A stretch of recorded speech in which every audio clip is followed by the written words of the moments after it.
Everything you need to ace English language arts in one big fatty notey notebook.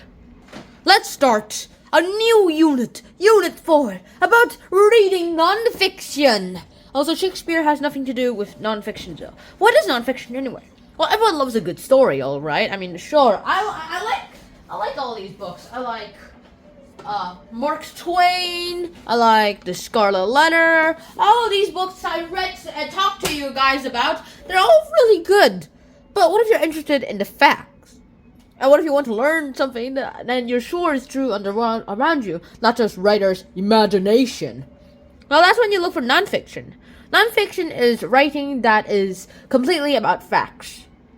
So then you'd have to go look for these kinds of books, like Who Was Ronald Reagan? I made a video about it. Helen Keller, I made a video about it. E.H. Gombrich's A Little History of the World, I made a video about it. And The Cartoon History of the Universe, I made a video about it. Wow. I read a lot of books, maybe a bit too many books. And so, yeah. After all, the real world is full of stories too. It's just that in nonfiction, the stories you read, whether they're journalism, essays, speeches, memoirs, or more, those are true. And so let's start today with part 1 of 5. Technically 6 if you include graduation. Let's start today with types of nonfiction. Here we go, the types of nonfiction. Just like fiction, nonfiction comes in different genre types. If you're like reading a news article, for instance, you didn't expect the author to share her opinions on the events, on how it's related to the news. And here we go. So, what are the types and structures of nonfiction? So, there are common types of nonfiction it can be like split into 2 categories. Longer length and shorter length. Now, longer length is actually easier to say because there's like only 3 versions of longer lengths. Those are literary, biography, and memoirs. Literary nonfiction uses the tools of literature to describe events in the real world. Biographies are accounts of a person's life, and memoirs are a person's own memories. Now, shorter length nonfiction, there are a lot of them, so let me just go ahead and tell you each one.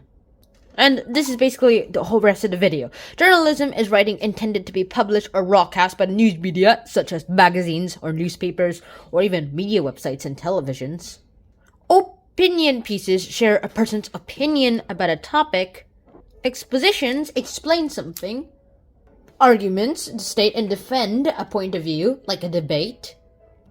Essays are short pieces of writing about a subject. I had to write a lot of these at school and at home.